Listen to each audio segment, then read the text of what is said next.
So in this segment, I want to continue talking about the 1970s, but particularly focusing on the kind of cultural tensions that existed in the 1970s.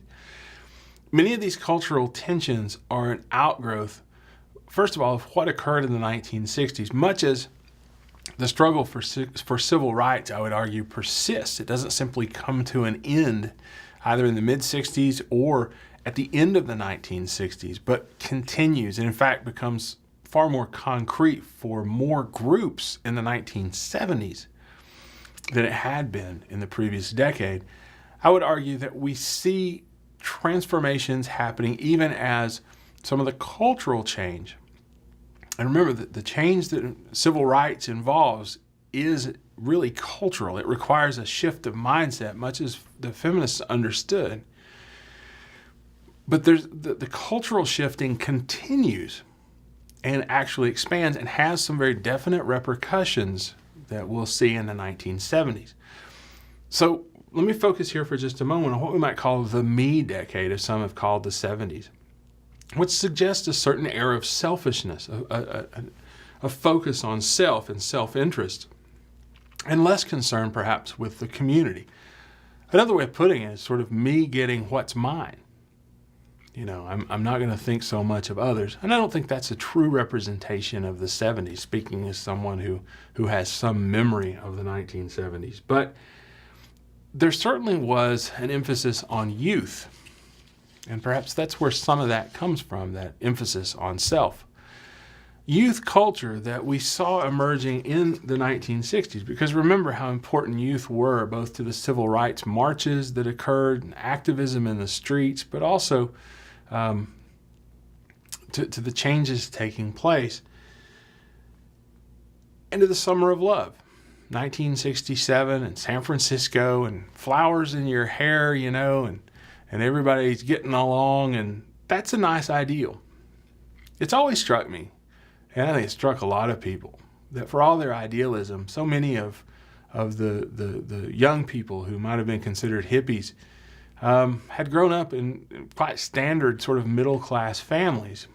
They were often rejecting that middle-class status by assuming the role of the romantic, the hippie. And it's not the first time in American history that's happened. In a very real sense, the romantic poets of the 19th century, the communal livers of, that's perhaps not the best way to put that, but the people who participated in the communes of the early to mid 19th century were seeking some of the same things, it seems, that the hippies of the 1960s were after. They wanted to break away from convention. They wanted to rethink how society works and what was demanded of them. Part of the romantic movement was drugs, and it was true of the hippie movement and different ideas about love and sex. And lo and behold,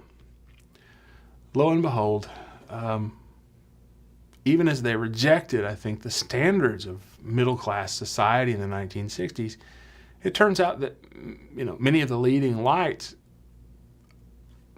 were products of that society, and they were kids who had a choice in life. In other words, for a youth from the coal fields of Appalachia, you may not have a heck of a lot of choice. Your main purpose may be to go to work or go to the military, just to make it. May not be going to college, may not have that option.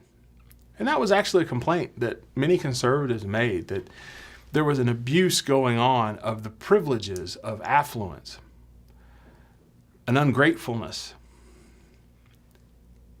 And it's just opinion. I can see it both ways. What an amazing thing to aspire to be able to step outside the box, to try and think differently about the organization of society, to try in some ways to make it better. But also, I can see the other side. I can see this element of criticism and a sort of narrowness, a shallowness at times among the hippies. That a lot of it, it was a party. And I got nothing against that, except it's not a party for everybody. It's for some. Well, anyhow, enough. And, it's just opinion. You take that for what it's worth. But I would suggest to you that one aspect of the growth or the development, the evolution of sort of this hippie idea and the youth idea is an increasing sort of disillusionment as we move into the 70s. It becomes clear pretty quickly in 67 that following along, and it had earlier, that following along with the drug culture come pushers and overdoses. And there's a darker side to the youth culture of the 60s and into the 70s. And organized crime gets involved. You got a bunch of kids oftentimes talking about free love.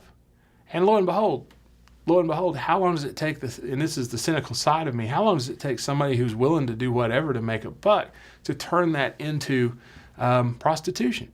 Not long.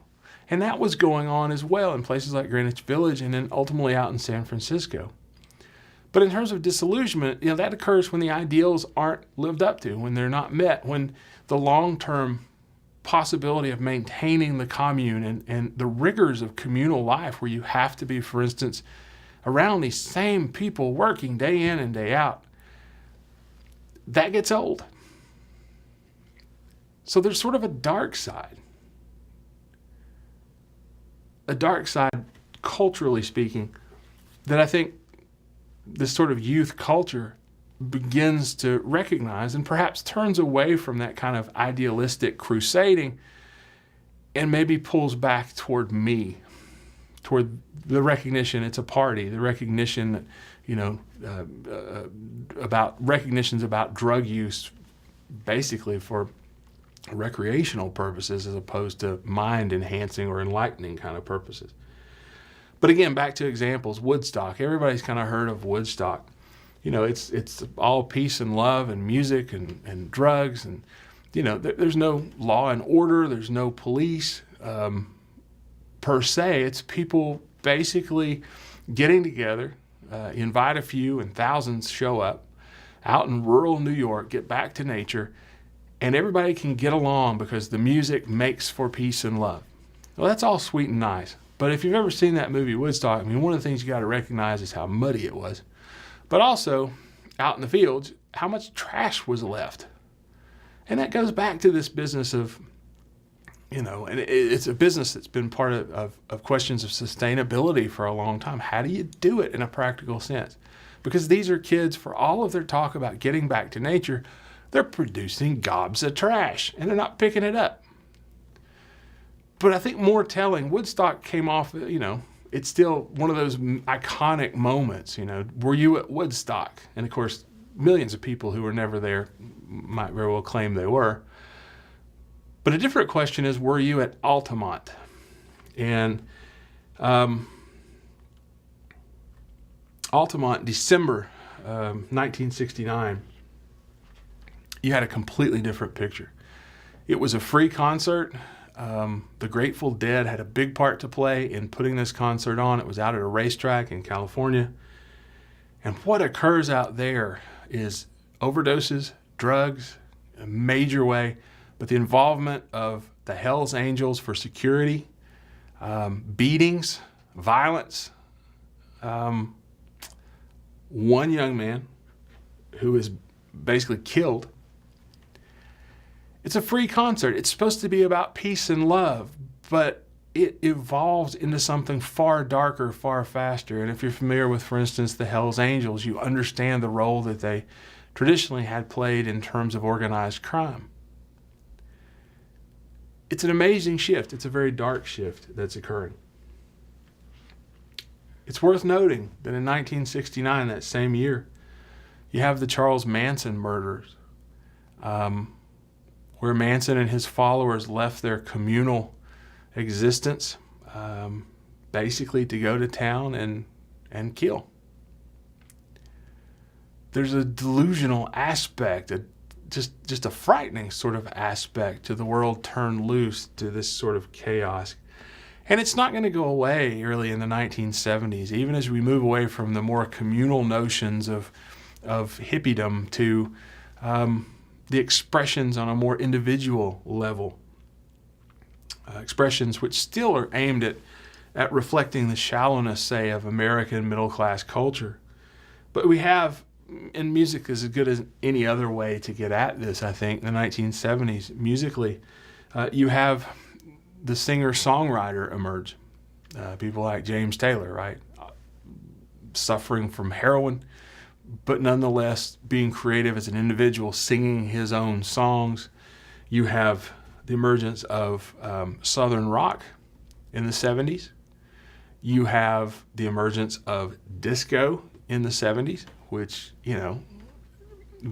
seems to me very much a music of the party.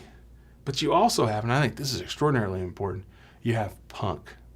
The early days of punk rock emerging in the 1970s and then into the early 1980s. In some ways, all challenging the standards of society, the traditional standards of society, but also being very much me-focused about my experience and my joy and, what I can get out of life. It's why when you think about, or when I think about the era of disco, one of the things that comes to mind immediately are the clubs and the club scene, especially in places like New York. The clothing, which was intended to be extraordinarily sexual in nature, but also the drugs. And that's all tied in with the music. Punk rock very clearly meant to appeal to alienated youth, but similarly to do so by castigating the conventions of like musical melody, in a way, a lot of shouting.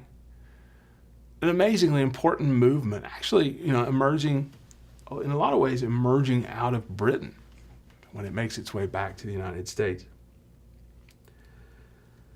The implications of the changes are going to be immense. And I just want to mention very quickly some of the implications for the family and for children. By 1980, only 15% of families with children had a father who worked and a mother who stayed home. Now, in terms of women in the workplace, it's amazing what's happening. And I'll have some statistics on that later. But just in terms of things like the family, the shifts that are taking place are being reflected statistically. It's partly driven by culture. It's partly driven by the economic necessity of the 1970s as women go to work. It's partly an outgrowth of the earlier experiences of women who entered the workforce. But there are implications for the family, and that's one, for instance, the structure of the family who has responsibility for, say, bringing home the bacon, for lack of a different word. But also look at divorce rates. Married women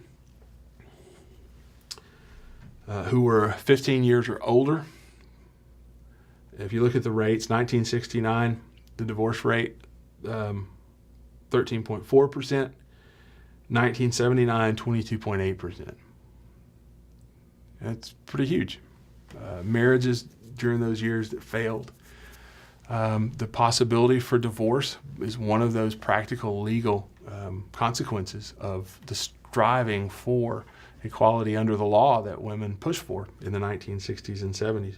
And one other area, just very quickly, that I think continues to be important in the 1960s and in the early 1970s, which is sort of reform-minded, has to do with the environment.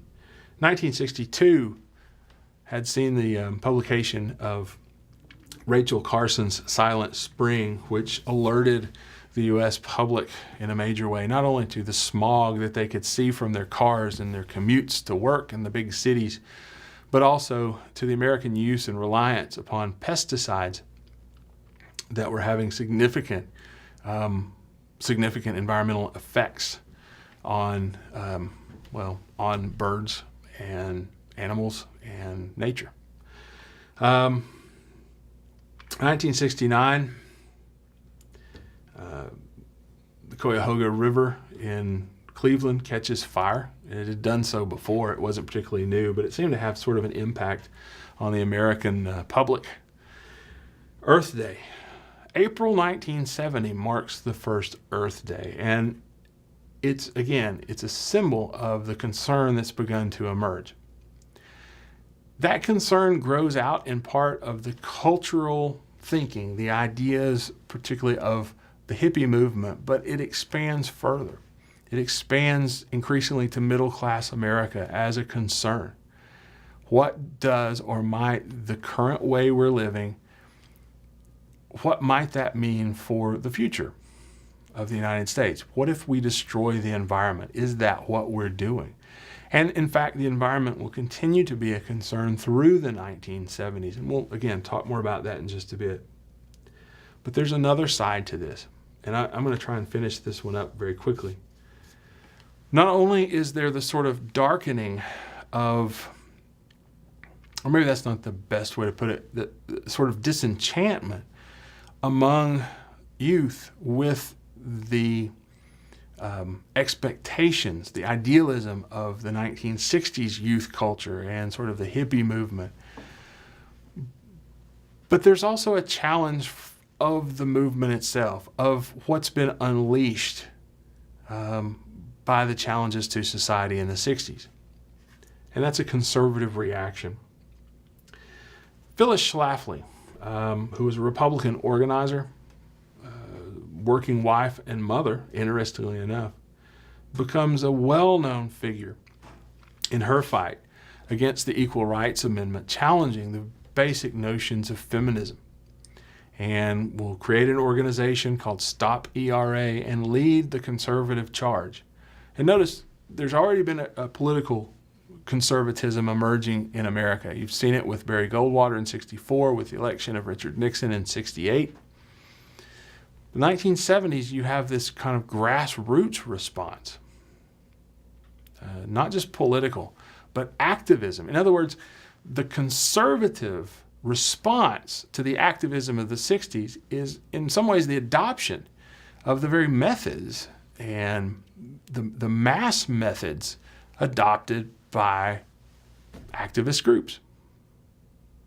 They're seeking very different goals, but you're bringing middle America to the streets, in a sense, with protests. And, you know, it's a fascinating relationship, complicated, but fascinating.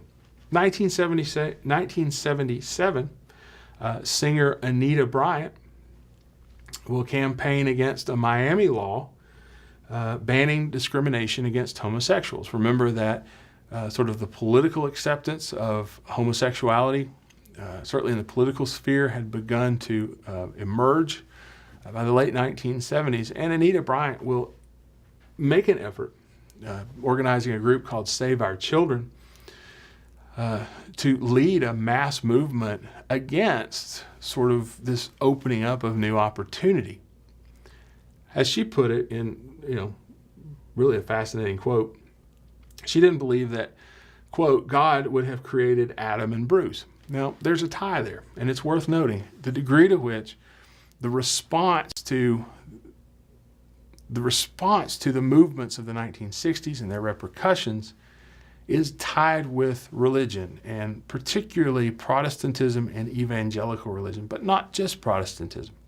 The conservatism that grows out of religious institutions in the United States would be much broader in its appeal than just Protestants. But certainly that's the background from which Anita Bryant is coming. And Protestantism would have a huge impact. And here we go with that. The 1970s saw a newly energized evangelical / fundamentalist crusade. Some of the same ideas you would have seen back in the 1920s and with the Depression and World War II, a lot of this sort of conflict, religious conflict, is sort of swept under the rug, but it reemerges, it often would. And there's this huge heritage. Religion has meant many things to many people in American history. Religion can be the force for abolitionism, but it can also be the justification for slavery. It can be used however a particular political interest chooses to use it. But by and large, what we see in the 1970s is an acceptance, for instance, of of the inerrancy of Scripture, which we talked about with Scopes back in the 20s, biblically moral behavior being demanded as a standard for the nation, and that evangelical element, especially an emphasis in the 1970s on the concept of being born again, of salvation. So what makes, beyond this notion of this real emphasis on born again, reborn spiritually, what makes the 70s emergence or reemergence of evangelical cultural struggle, didn't put that terribly well, but what makes that distinct, I think, is really the use of mass media. Now, that, again, something we've seen before. Didn't talk about her specifically, but you may be familiar with Amy Semple McPherson, who very successfully used radio to reach a mass audience as an evangelist in the 1920s. But in the 70s, that just explodes. And it's not just radio, it's also television. Billy Graham had made some use of television, but still worked through these sort of mass auditorium-style revival meetings. What we'll see emerging in the 70s is a use of not just the media, but ownership of media. And here's what I mean. Jerry Falwell, a name that you may recall, Thomas Road Baptist Church in Virginia, will use a media presence to begin constructing what comes to be known as the moral majority. Pat Robertson will create the Christian Broadcasting Network, in fact, a host of Christian institutions. He'll host the 700 Club on this network, which will use other networks as well. And ultimately, will be a force behind the creation in the 70s of the Christian Coalition. Now, the Moral Majority and the Christian Coalition are groups organized, one, to sort of hold back this flood of change, which is seen to be very dangerous to traditional American values and thus to national security in a sense. They'll use media to reach out to vast groups, to organize vast groups, sort of at the grassroots level.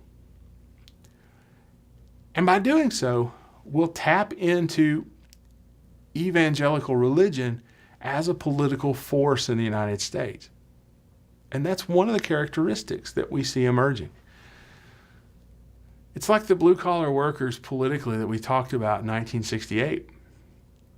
Socially conservative, perhaps economically liberal. But ultimately, these sort of players of the 1970s will take this sense of outrage, this sense of need to defend what's traditional from attack. You know, they're seeing the world in that way. And they'll use the new tools available in the 1970s to create massive organizations, huge capacity to raise money, and to get out the vote.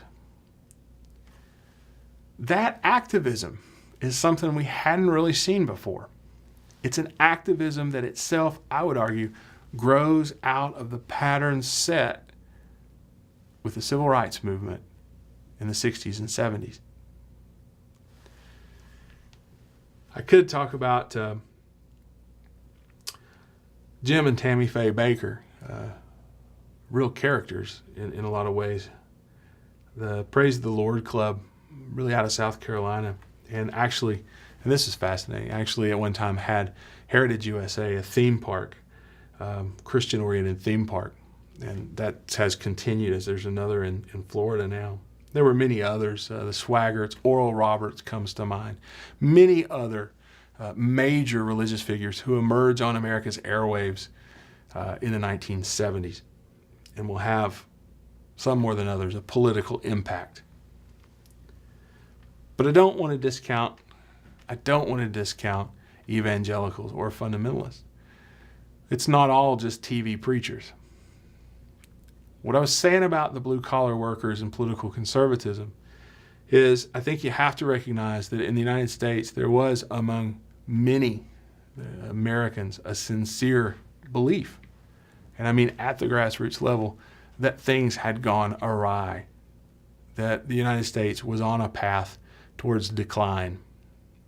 The economy would have surely helped with that, but so too for many Americans would have been the challenges to what they had known and what they expected out of a sort of middle-class existence. So the changes religiously and otherwise in reaction they're not merely being led from above, but I would suggest they're coming from below. We see massive growth, for instance, in the Southern Baptist Church during the 1970s, churches like the Assemblies of God. And we also see the beginnings of the suburban megachurch during this period. Churches that might have 20,000 or more members, might meet in arenas, massive numbers and structured in new ways to respond to this changing situation culturally in the United States. This will set the tone for politics in the 1980s and the Reagan Revolution. But the emergence of the conservative reaction in the 70s thrust against the continuation of this expansion of opportunity and access to rights also reflects, I think, why the 70s is so important from a cultural standpoint and really what's going on in this larger American discourse at this point, the 70s in American history. Come back in the next segment and talk a bit about domestic policy, Watergate, and then we'll move into concluding the 1970s.